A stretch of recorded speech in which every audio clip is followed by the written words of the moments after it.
All right, guys. So today's lesson is going to be on trigger lines.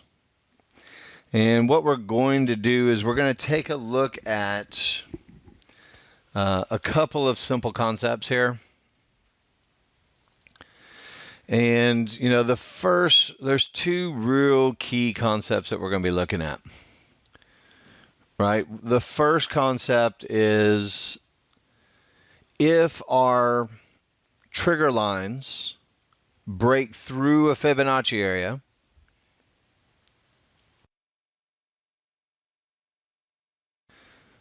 right, we're going to expect the potential of a breakout. If our trigger lines stop at a Fibonacci area, we're going to have an expectation that the Fibonacci area is going to hold. All right, so it's going to give us, a couple of different expectations as far as, should an area hold, should an area break, and then we're also going to put together, right, the thought processes for trend trading, right, and reading your trigger lines and coming up with the right expectations for your trigger lines and what your trigger lines are supposed to do. Right, so the first one that you guys work with a lot, right, and this goes with the lesson that we did the other day, right, and there was a picture that was posted in just a little bit earlier of somebody who went short, but the trigger lines had broken through resistance. I think that was, I don't know who that was, but somebody posted in that picture. And, hopefully that lesson was kind of learned and, it prompted me to kind of reinforce this lesson today. So does everybody understand this concept? If your trigger lines break through an area, potential for it to break, right? And just to kind of reiterate, and, this is a picture that I use all the time. I want you guys to recognize when you get to a support area, and I'll look at this very bottom portion of this, right? And this is the trade that we were talking about the other day, which is get to a support area, put in a reversal bar for a pivot, and then stop that pivot out, and then make another reversal to the upside for a counter trend trade, right? So this was the lesson on stop outs of Fibonacci support. And the biggest key with this look is the trigger lines didn't break through the area. Right, so that's really, really, really an important concept with what we do. Now, if you get to a resistance area and your trigger lines are breaking through the area,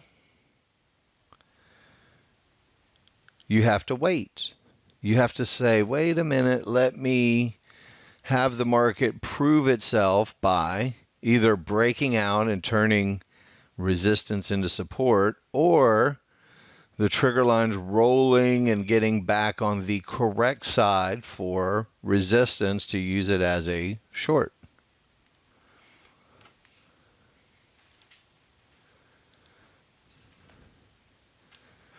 Right? And same concept as we go down here, this number 3 right here. If the trigger lines are very strong getting into support, you have to wait.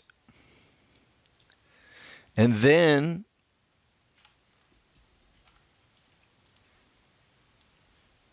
all right, guys. All right, so when you get the bodies of the bar below and you pull back to your synthetic triggers, this is an opportunity for short trades. Or if for some reason you were in a counter trend long trade, it's a good reason for an exit if you get back to your synthetic trigger lines.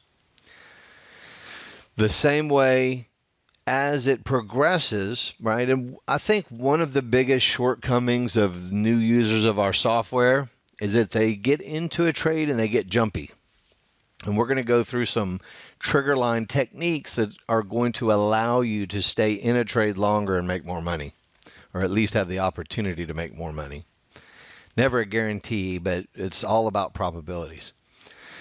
As the market makes this 20 or 30 tick pullback on your synthetic triggers, right? I want you to notice also here, price was physically above these triggers. But the width of the trigger lines to the downside, you can allow for an overrun and still look to take short trades on your smaller time frame chart with this look of your synthetic triggers.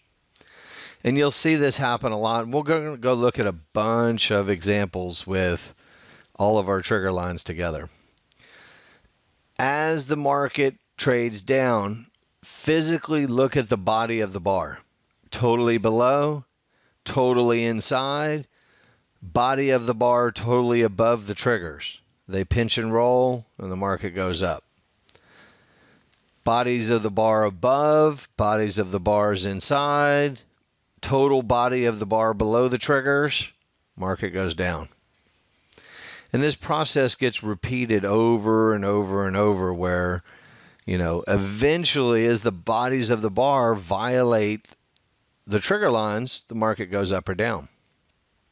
Now, I want to go a little further and, take a look at the chart that, as we start to build a story for ourselves, right? And we start to build a probability, right? We spent a lot of time the other day in the lesson looking at stop outs of support and resistance, stop outs of Fibonacci areas for longs or shorts. Okay? Now, I want to go a little further and let's talk about the trend trade look that you're going to see in the trigger lines.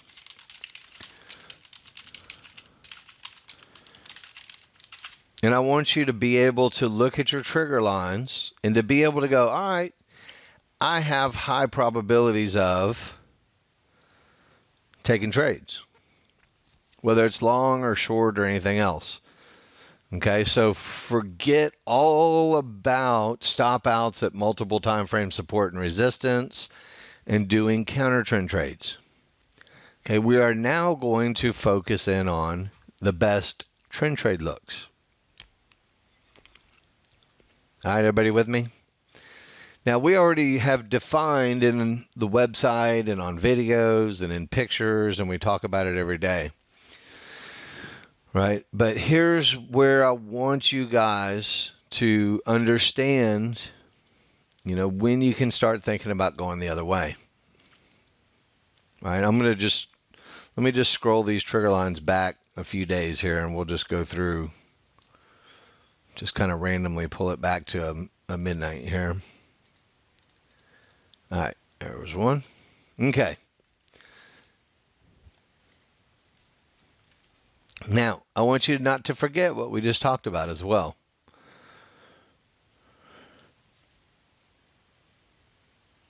We're going to look at the relationship between our small triggers and price versus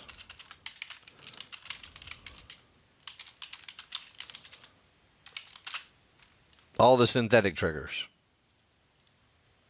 Okay, and we're just going to set up a battle for ourselves, right? And pretty simple thoughts, and we're going to go forward from this midnight right here. And you can tell, starting off, this is the pure definition of potential chop.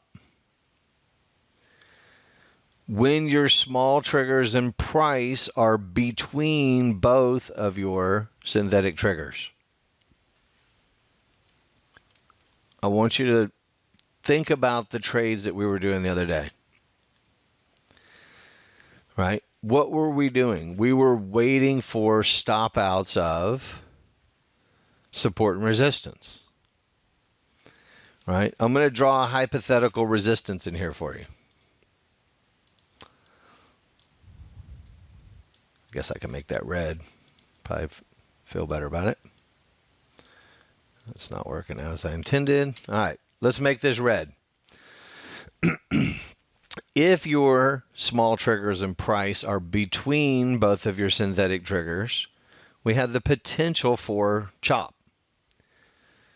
Remember what we talked about width and direction of your large synthetic triggers, right? This is where this trigger line look, even though you're above it, right? If you get a really good condition for sell signals, right, this trigger line look shouldn't scare you out of doing those counter trend trades because of the strength and the width of our synthetic triggers, right? Trigger lines that are way below resistance usually cause the resistance to hold. So if you recognize, number one, that your small triggers are between both synthetic triggers, you know, the market almost always gets choppy. Almost always. And if we go into our trading plan on the website, I have this picture exactly. Now, if you recognize chop between price and triggers being between each other, now you can start looking for these counter trend trades, right? Where you get the stop out and the reversal from resistance with this big bad boy synthetic trigger look. So, you know, again, I was going to talk about trend trades, but it's a good opportunity to kind of finish up the lesson that we did the other day. Now, what you're going to find is, right, as you get your trigger lines to trade to the downside, which they're doing here, we're not going to even worry about a reversal to the upside until what happens? We want to see price and our small triggers accelerate away from the synthetic triggers. That's your warning. Okay, so let's just kind of scroll through the chart slowly together.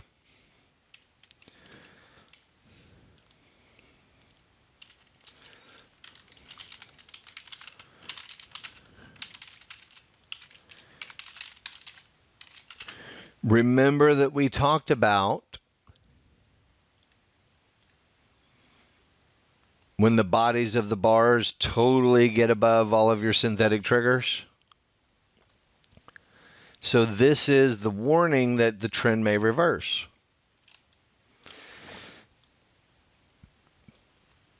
Right? And I'm going to go a little further and say if you have small triggers above all of your synthetic triggers, longs, you know what, let me, instead of saying above, let me say beyond, so I can cheat and use it for both sides.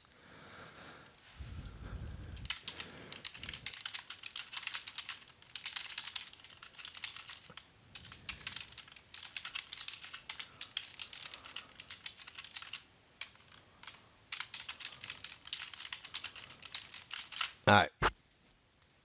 I know that was a little bit long-winded there, but I just want to make sure you guys get that. Right, so down here you can physically see warning that the trend may reverse.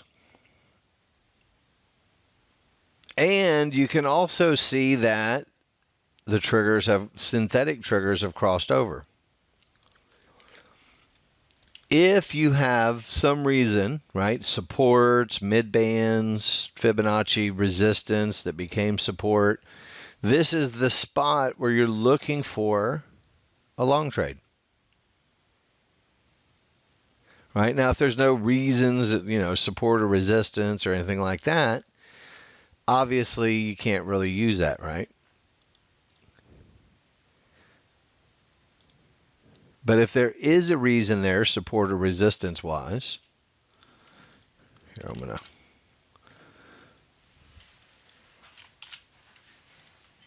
just copy paste these on a notepad so we can go through them again. All right. Now, what do you see right here with your trigger lines? Is this a warning? Right? Warning that the trend may reverse.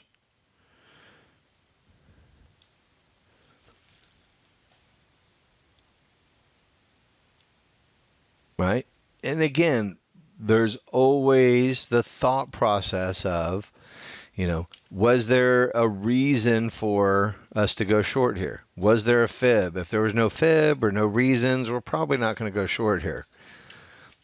Was there a reason to go short here on the pullback to the larger synthetic triggers?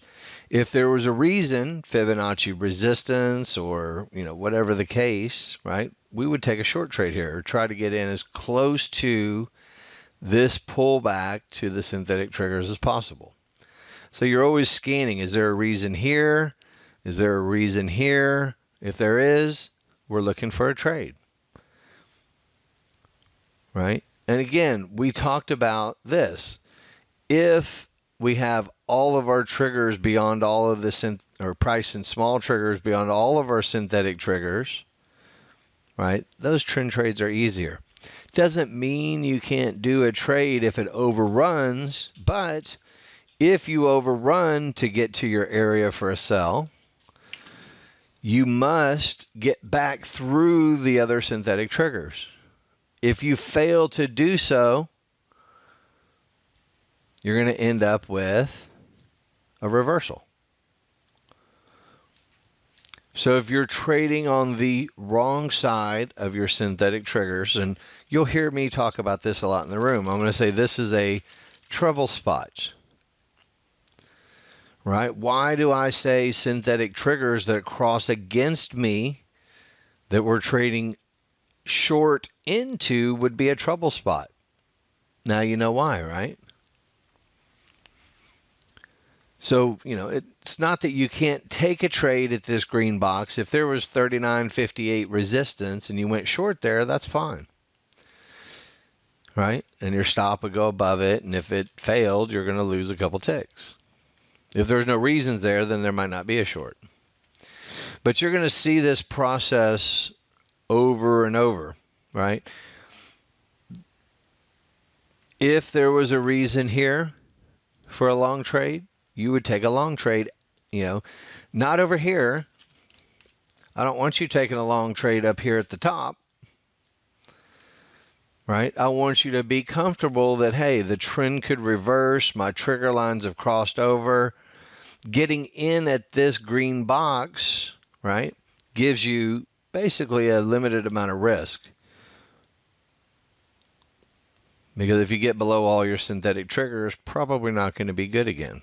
Now, if you get in at the green box and the market makes the pivot, right, you pull your stop up behind the pivot. And if for some reason we fail or get divergence, then you're going to lose a couple ticks. If you get in after the reversal bar because you're not comfortable with your areas and trigger line reading, you're going to lose 12 ticks.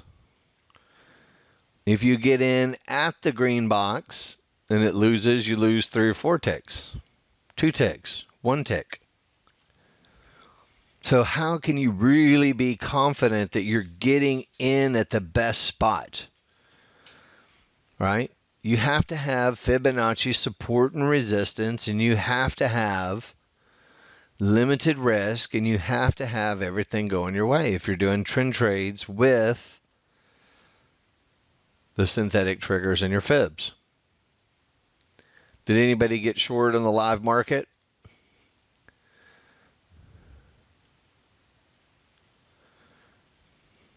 I'm sure some of you guys did.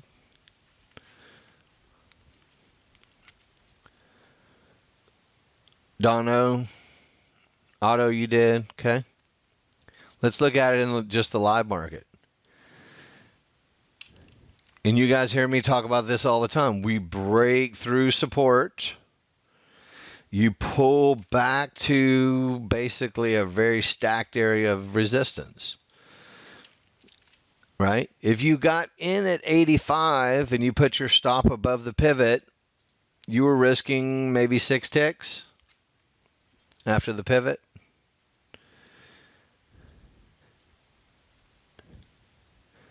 All of your trigger lines are going down. Your price and small triggers are below it. The only thing you can look for with a trend trade is shorts from resistance or nothing at all with this trigger line configuration. Right? So think about your trigger line configuration. Longs are nothing. Shorts are nothing. Where is the best spot? How can I really, really, really focus in on the spot, right? As this progresses, there's a lot of trend trades that don't follow through, right? As this progresses, look at your pullback to your, right? Remember that big picture that we talked about? Let me find it. I lost it. Right, on this big picture, what did we say? First pullback to the newly crossed triggers. First pullback to the newly crossed triggers. First pullback to the newly crossed triggers. First pullback to the newly crossed triggers. All right, there was one right here that didn't work. But I want you to think about that. Newly crossed triggers, first pullback to them. If there's a fib here, you're going short. You're not going short down here. You can, but why?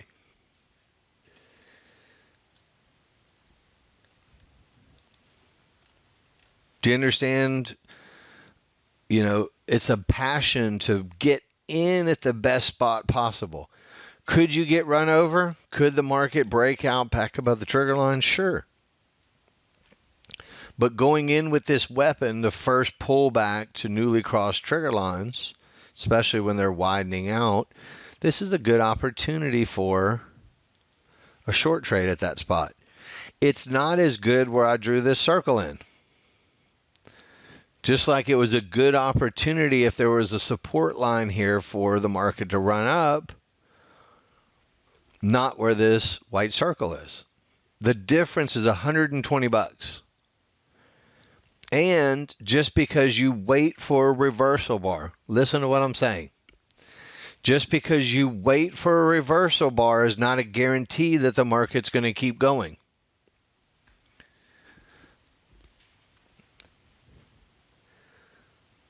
Does everybody hear what I just said? I mean, this is probably one of the most important things that you're ever going to hear. Just because you wait for a reversal bar is not a guarantee of profit. If it was, we'd always wait for a reversal bar.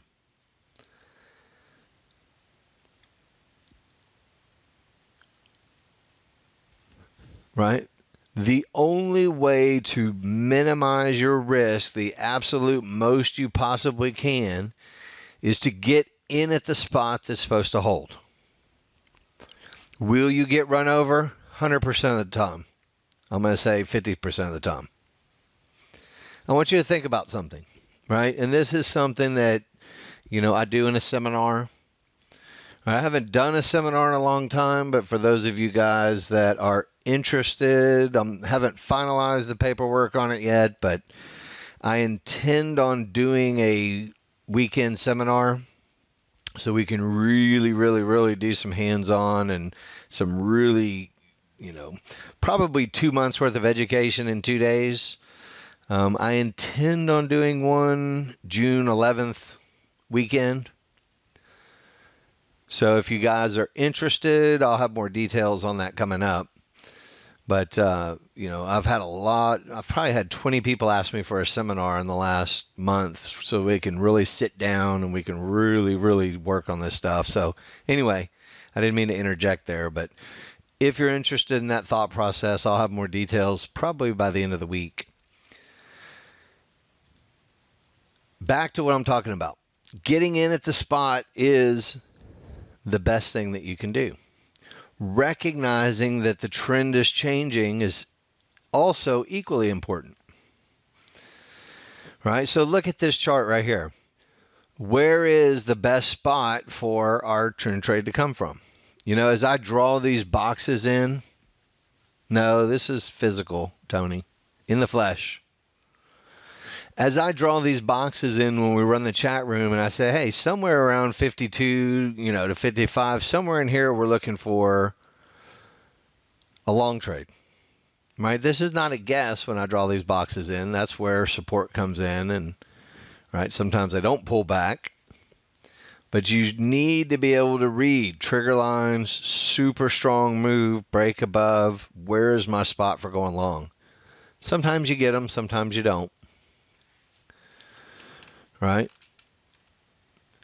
Hopefully, there was Fibonacci support down here and you had a little stop out counter trend trade long in that spot, right? If you get counter trend trade longs, this is the look you want to see. You want to see quick, sharp up bars. You want it to go very fast, and you want it to really break through the trigger lines that are against you. And if they do, then you probably caught the bottom, right? So, I know we've been talking about trend trades here, but I also want you to think about this.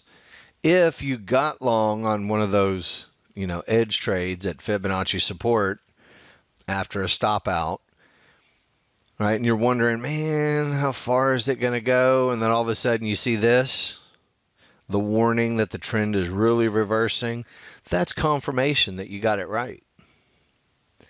So not only are you looking for trend trades if you're a trend trader, but if you're a counter trend trader, this is the look that makes you go, yeah, baby, I got one.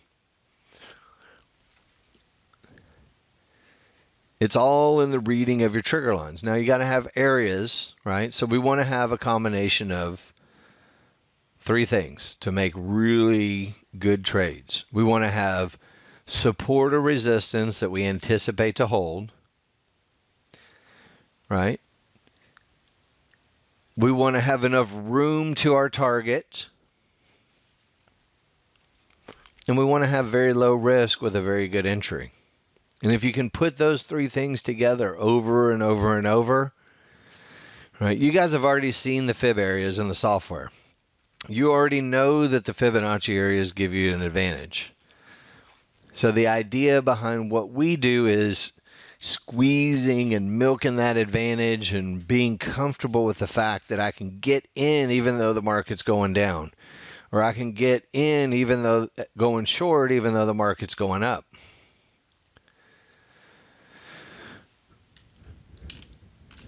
All right, so let's take a look at an extended move, right? Because you see this happen from time to time, right? You get these big extended moves to the upside, and you're like, okay, when is it going to reverse?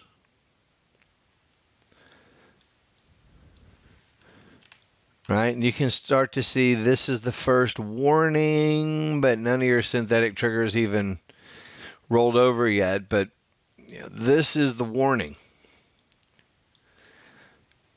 Right, I want you to look all the way up. Your small triggers didn't break out below your synthetic triggers, did they?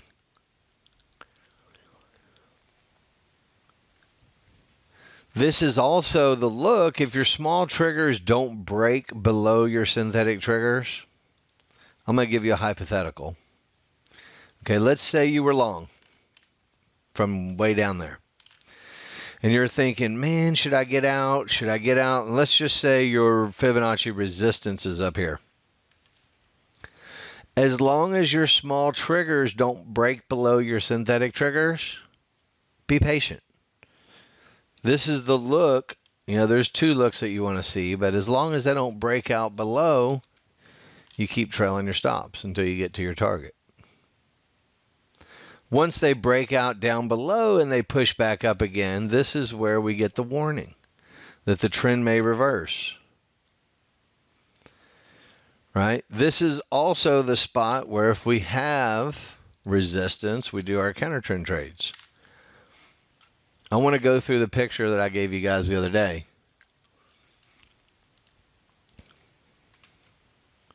And let's see if this makes sense to you. Because we talked about putting in limit orders at support areas.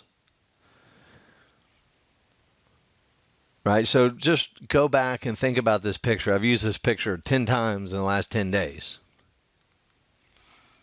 Since the 31st when I made the picture. So I guess it's been 2 weeks.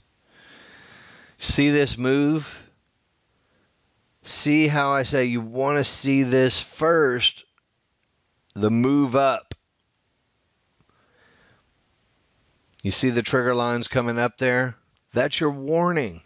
Warning. We might have put a bottom in.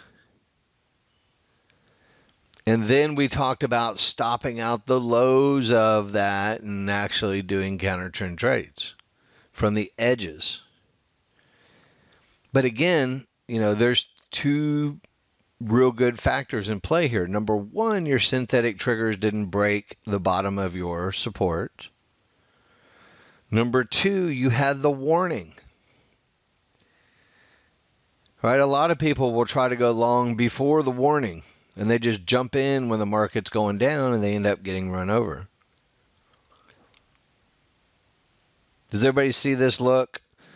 This look goes with the warning. And when we get multiple time frame Fibonacci support or resistance, we can do a counter trend trade. Right? And just, for fun, here's the second half of that picture. If all goes well, you make 20, 30, 40 ticks. If it doesn't go well, you lose 8 ticks, maybe maximum. If it does go well, you make up 30, 40, 50 ticks. So do you see, this is your visual clues that you have to pick up with your trigger lines. So let's say we're going back to our hypothetical, resistance window target that we were looking for. The warning, right? And then the stop out, and then a counter trend trade.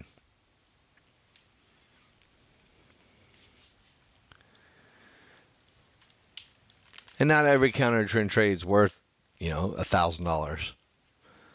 Sometimes you hit, 165 EMAs or support, or, you never know, targets, right? Then the uptrend resumes, and, bottom line, I'm going to go up to current. Does everybody understand what we're talking about? So let's talk about today. Here was your today. This looks very similar to the day we started out, right? Notice what happened with your synthetic triggers. You got a warning. If there was support here, great. If there's resistance here, the market goes down. Down here, you get a warning again. Small triggers getting back above all of your synthetic triggers. This is at 3 a.m., of course. I know for sure, without question, we had a ton of Fibonacci support down here on our big chart. Let me take a look at my big chart here. Here was support and resistance. So here's your 3 a.m. We had a wall of Fibonacci support and resistance down here. Right? So if you have, the mother lode of support and resistance in an area, does this warning add more power? I would like to think so. And then I want you to look at a couple things. First, pull back to newly crossed triggers. This is your first pullback to your larger newly crossed triggers. Do we see opportunities for trend trades in these areas? It depends on whether we have support or resistance here or not. Now follow the move. This is today, of course. This is not history, right? I guess it is recent history if you want to go so far. Look at the moves. Up, up, up. Notice the small trigger lines still haven't broken below our synthetic triggers. They still haven't broke out below our synthetic triggers. This is the very first time from the bottom that they started to break out of our synthetic triggers. Granted, they went a little bit higher. Right? Now, it just so happens, we had some resistance at, let's take a look on that chart again. Resistance came in at 89. So let's take a look price-wise. So 89 was the resistance. So yes, we had a little warning here, but we hadn't hit resistance yet. This is the very first time where we hit Fibonacci resistance on that big chart. Right? Granted, this is, a very big move, which is nice, but you see the support at the bottom. You get the warning. Hopefully you pick up a couple trend trades. You're probably sleeping unless you're, in the Eurozone or maybe the Asian time zone or some Australians. But this is where you're looking for, trades off the bottom, trend trades along the way. First warning right here, but we weren't at an area. Now we get to an area. Right, so this was the first fib area. Could you have taken trades here? Sure, absolutely. Right, unless, what do we talk about? Fibs are breaking through the resistance. Right, so this is where we go to our smaller time frame chart. Let me just bring up the one with the fibs on it from this morning, because this is the spot where I was saying somebody was trying to go short here and ended up losing the trade. So let me find my chart here. All right, so here's the chart. This is that same spot where, and when we talked about it, so he's already learned the lesson. Is that too much? And he said, man, my shorts didn't work. I think maybe he was trying to go short here. Right? But the glaring thing that I see with that situation, right, goes back to the very first slide we had. It's an expectation. If the trigger lines break through a Fibonacci area, you have to wait until they roll back down below it, or you're going to probably get run over if you try to sell the resistance area. You guys remember this picture? I know this is kind of the simplified version of it, but right, let's start simple first. If the trigger lines break through, you may expect a breakout. If they don't break through, we can expect a reversal.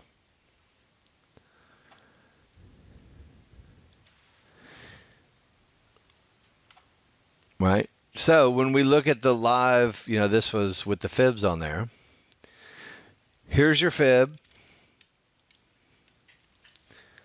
And your trigger lines physically breaking through.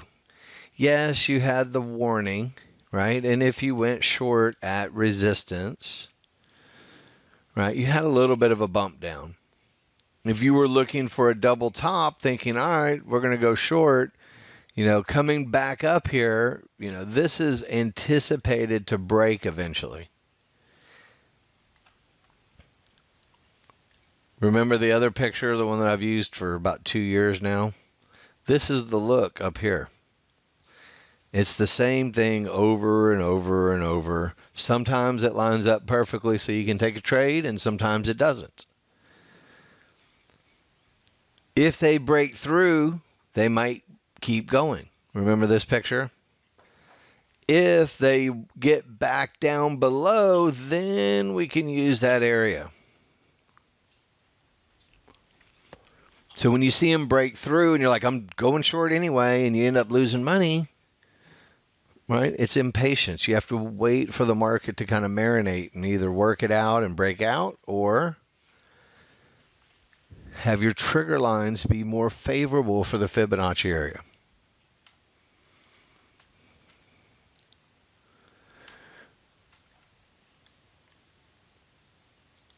Right? I'm going to drop in these pictures just so you guys can go have them and take a look at them, okay? So if you guys want to click on those and save those. All right, so let me shrink that back down. All right, so when we look at this, we're thinking strong triggers beyond resistance. The area may break. If it's really going to be the top and we're going to go down 100 points, these things will roll back over and get below. And there was some other people who took long trades off of 86. Right? Instead of this short trade with the triggers on the wrong side, they waited for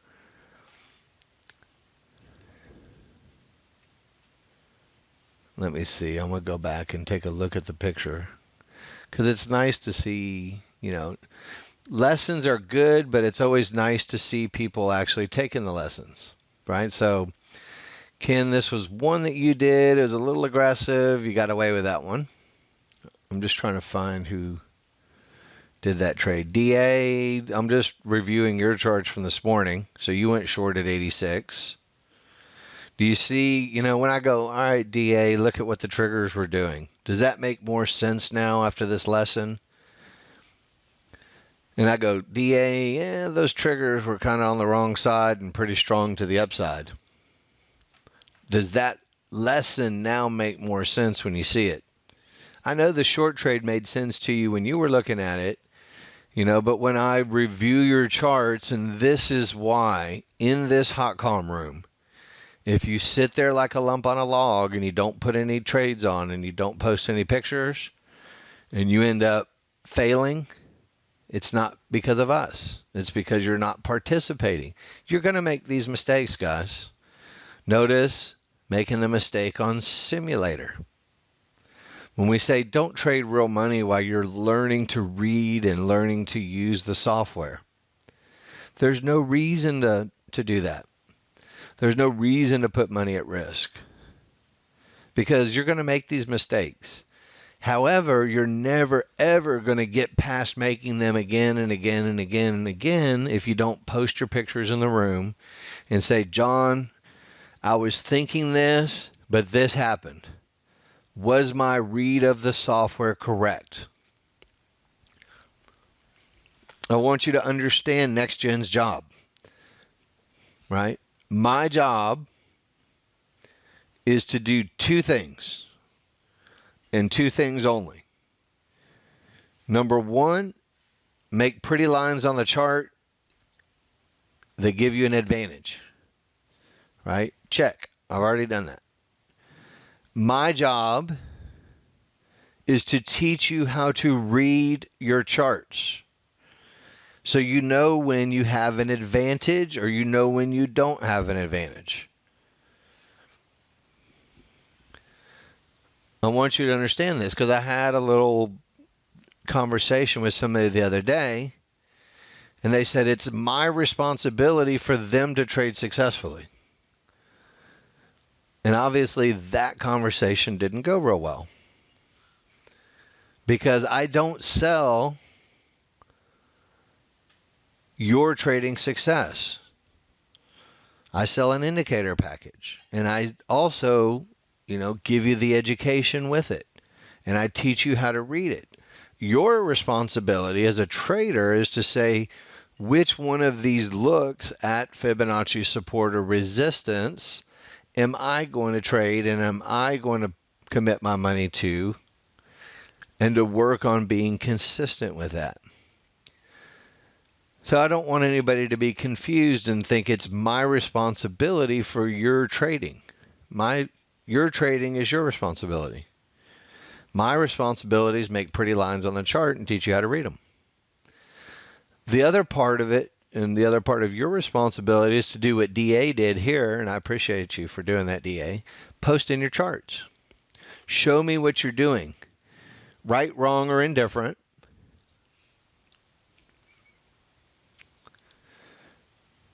Right, Ken, here's another one of your charts. Right, I can look at these trades and go, all right, that one was probably wrong, Ken. And you got out of that one without any harm done. And then your long trade with all the trigger lines going up and everything above was a pretty easy long trade.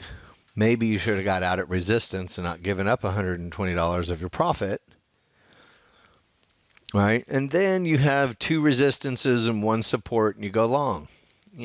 Is that the best look for going long? Or is that the best look for going long? And when you guys post in these trades, we can talk about it. And we can make sure that your read of the software is correct.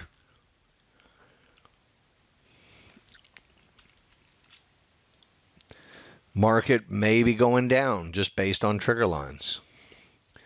Was there a reason to go short there?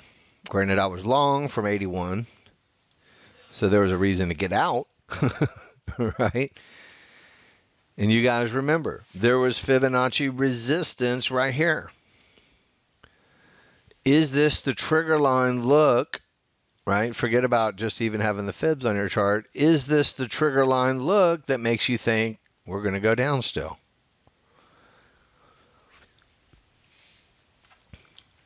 Now look what happens. This is probably, Carlos said he was buying 64. Isn't that what you said, Carlos? Carlos said, I'm going long at 64. What do you guys see? What did Carlos see? Warning that the trend may change.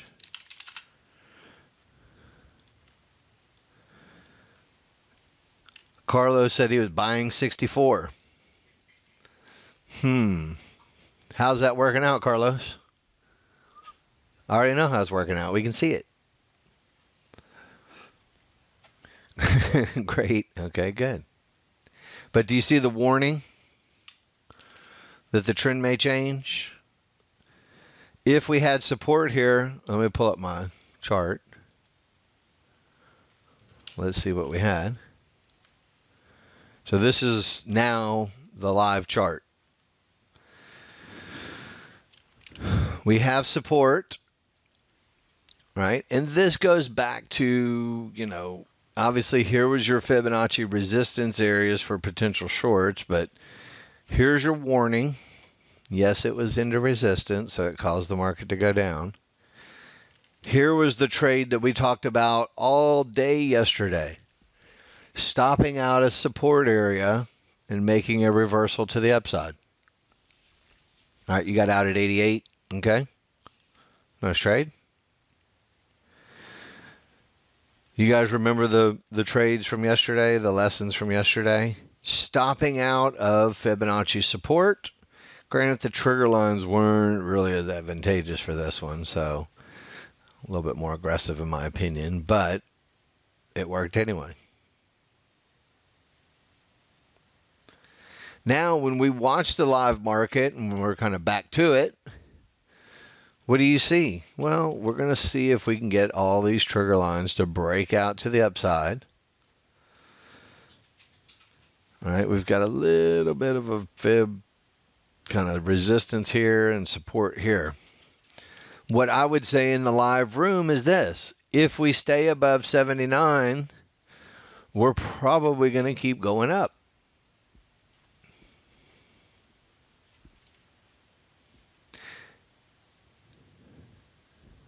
Right? So we really have a line in the sand, so to speak.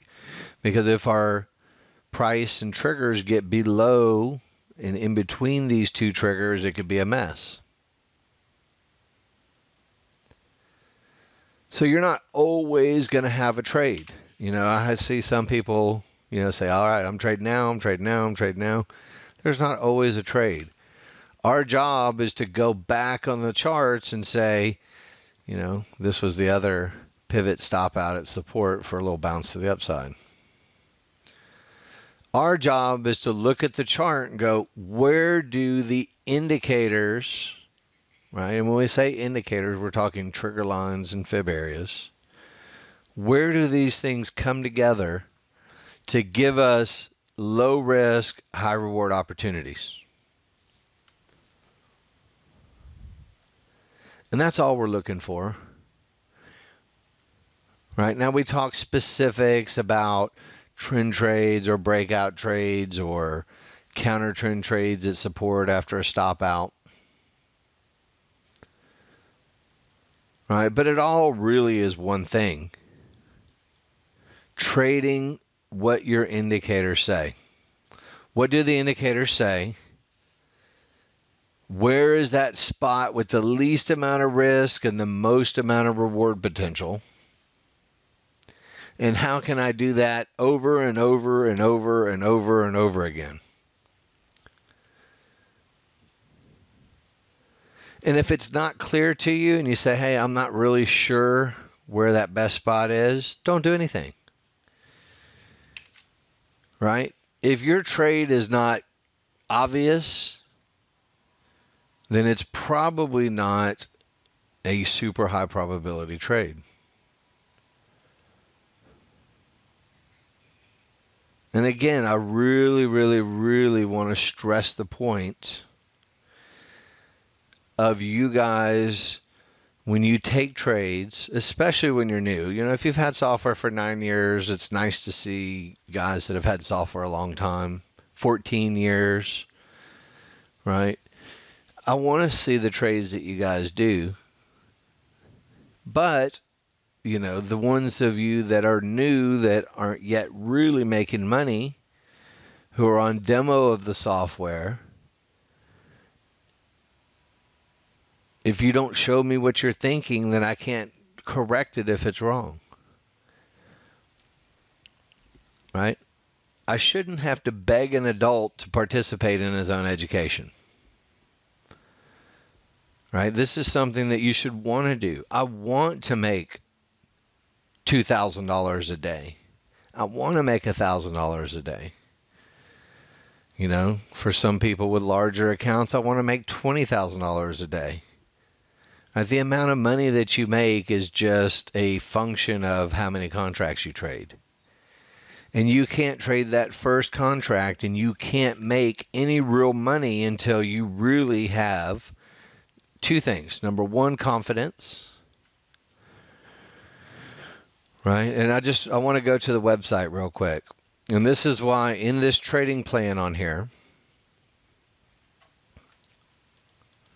right, when we go down to the bottom of it and we talk about just some basics, for learning the software, which I say this every day, but it always bears repeating, right? Number one rule: do not use real money during the learning process.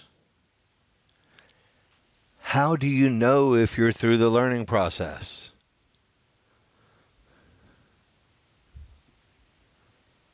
How do you know?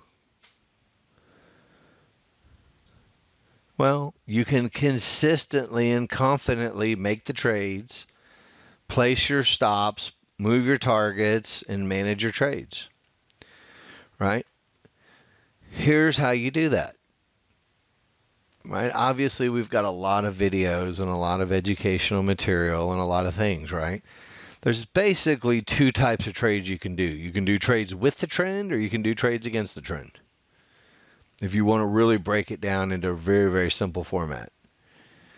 Right? I think yesterday's lesson is probably the absolute most effective way to trade against the trend. Trading with the trend, we've gone through that as well today. Right? Trading with all of your synthetic triggers and all of your trigger lines and price on the correct side, pulling back to areas. So I think we've, kind of covered the basics for the best looks for trend trades. And then yesterday we covered, the essentials for getting in at tops or bottoms after, a retest of the area. But when you're, first week and you're on demo of the software, you've got to, you got to cheat. Okay. And what do I mean by cheat? You've got to go back and say, give me a new chart, right? Whatever the chart is, it doesn't matter. Let me take this chart and I'm going to scroll back X number of days, however many days you want to go back. And you have to start to, cheat, basically. What are my trigger line looks, right? Where do I see support and resistance? Where do I see reversals? Where are trend trades, right? This is a good example of one that we talked about today, right? When I was only looking at the trigger lines, I said, hey, this is the first pullback to your trigger lines, good spot to go long. But look where our support areas were, down here. Right? If you're waiting for the support area, we wouldn't have had a long here. Hopefully you recognize the look, right? Doing your homework. And the market went up, but, right? This is where you would have placed your limit order. You would have placed a limit order right above this. That would have been a perfect long trade if it would have got filled. And then you get up to your trigger lines and you're walking through and you're like, wow, I see it. It's a beautiful area of resistance, but my synthetic triggers are getting through it. Probably not going to hold. Right? And then you just walk your way through the chart and say, would I have taken a stop out short here? Right? Because we talked about that, right? Resistance and the market going up to stop out a pivot at resistance and then going down. And you're like, wait a minute. Old Novak said when my synthetic triggers totally break through the fib area, probably not going to be the big winner for me. Can you see it just walking back in history? It's not that you're cheating, you're studying, right? I already know the outcome, right? Because I can see what happened. It went up. But that's not the point. The look is still the same over here before you even knew the outcome. This is the point on your chart where you're going, man, do I want to go short? So you have to be able to do this on the right edge of your chart. This is the right edge. Your triggers are going up. Your triggers are above the fib. Probably not the best look for trying to go short. If you did it anyway, you still had at least plenty of time for a graceful exit. But look, as your trade progresses and you're like, man, I wonder if I got the top. And you see your synthetic triggers way beyond your fibs and you're like, maybe not. So as you study your charts, right, you'll start to see these things. Granted, this looks like it was a news event, probably a crude oil news day, but you'll start to go, get to a fib. And even during crude news, they usually do the right thing. We stopped out the fib area, but did my trigger lines break through? And yeah, you're doing this in history. And this is the way I would study. You can study this way. Go back and study your charts and go, wow, there's a fib, there's a stop out. The triggers didn't break through. What happened? We went down to support. 30 ticks straight to the downside. Can you get in right there with a little risk and making 30 ticks? Does that fit what your read of the indicators is? And you just walk your way through the charts cheating. Obviously, support and resistance kind of bounce around nice. That's crude oil day. Take a look at it. Here's your resistance. Here's your stop out, thinking, man, I'm going to go counter trend trade. And then all of a sudden you say to yourself, wait a minute. All my synthetic triggers are through this darn fib area again. Granted, it still goes down, but eventually breaks. Right? I guess I missed the trend trade side of it. Right? Here's your breakout to the upside. Does this area of Fibonacci support go along with what we're looking for our trigger lines? Small triggers break above everything. Everything's crossed up. Is this a support area that you would buy? You have to study and study and study and go back and spend, 4 or 5 hours dissecting the looks. And when you get that done, you're going to end up feeling comfortable. So here's what we want to see you do, right? And look, this is what I think, I can't attest for everybody, but I would say 95% of every person who really, truly makes money with our software has gone through these steps. And I would say 100% of the people that lose money trading the same exact software skip. Listen to what I'm saying because it's very important. Almost every person that fails doesn't do these steps. Almost every person that wins does these steps and has been through these steps and continues to do these steps on a daily basis. So it's a decision. Which one do you want to be? Do you want to still be the loser and not do any work and think because you bought a nice tool that you're entitled to make money? And then go complain on the internet because it's old Novak's fault, you're a failure? No, you don't want to be that one. You want to be the Jerry Hughes, the John T's. You want to be the Sivas. You want to be all these guys that are making trades and making money because you did the work.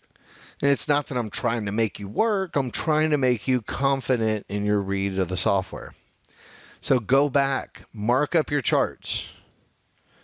Put a box on there. Write text on your chart. Right? Draw arrows where your entries would have been. Draw arrows where you would have exited. Do it in hindsight so you can build the repetitions on what you're looking for and what you're trying to see for your trades. Right? Even when you get successful, still go back. You know, Melinda, my wife, can attest, I probably spend 10 hours a week studying my charts. Still. Because I'm looking for something. I'm looking for something else. I'm looking for one more pattern that gives me a little more probability. All right, once you've mastered going back in history and saying these are the trades that I'm going to do, then you get to do the simulator.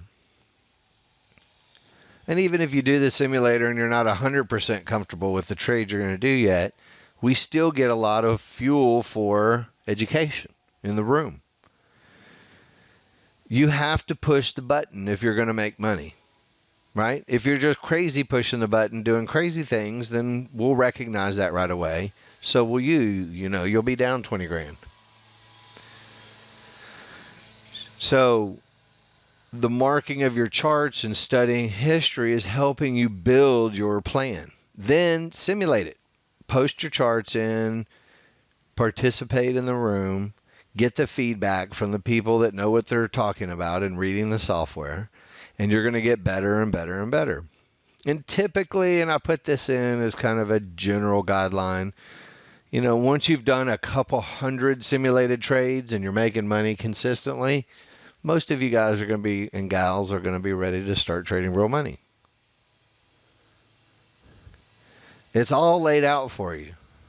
How to read the software, how to do everything. Right? But, you know, Jerry, Dono, do you mind if I share that PDF that you sent to me?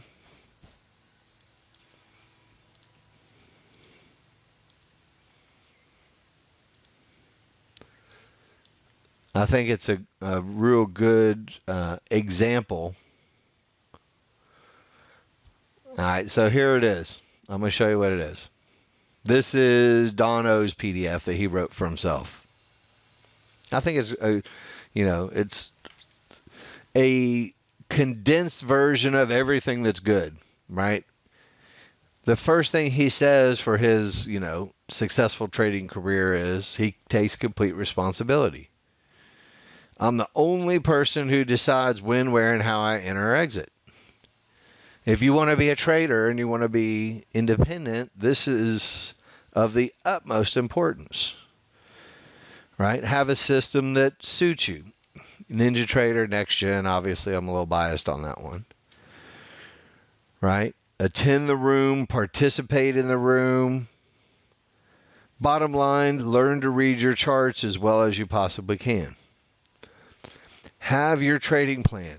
How do you develop a trading plan? Well, I've pretty much written one for you, right, for one example, but your trading plan always evolves. And eventually, traders usually get to the point where they say, this is my one or two money makers, and this is the look I need to see in the indicators. And that's going to be your plan. Spent countless hours developing and perfecting his read of the software and what he feels comfortable with. You have to do the same thing.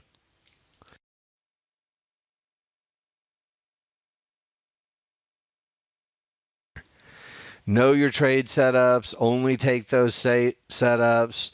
He doesn't adjust his plan without careful consideration and empirical evidence of the change. Back test, then he simulates, then he live tests any adjustments. Does that sound familiar? To go back on your chart and back test the thought process and study the thought process, then simulate it and then live test it. That sounds familiar to me. Successful traders go through these steps. Work diligently to learn, keep learning, track your performance, positive self-belief.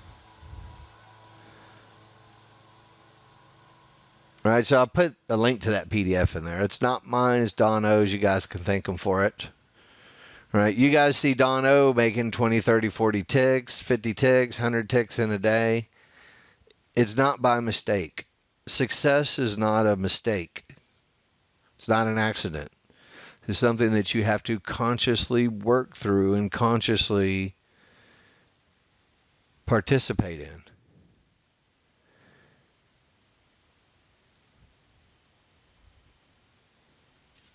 All right, so.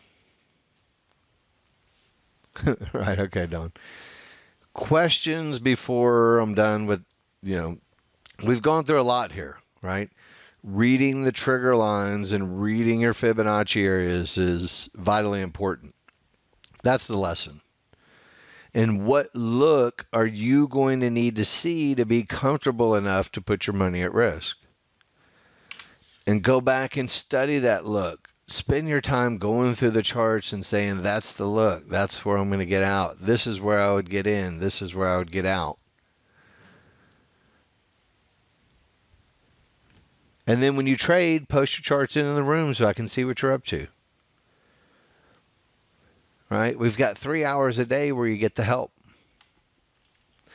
So hopefully, just kind of enlighten everybody for, what it takes to be successful. Spending a bunch of money on software is not going to make you successful. Spending a bunch of money on software is going to get you a great tool and the education that goes along with that tool.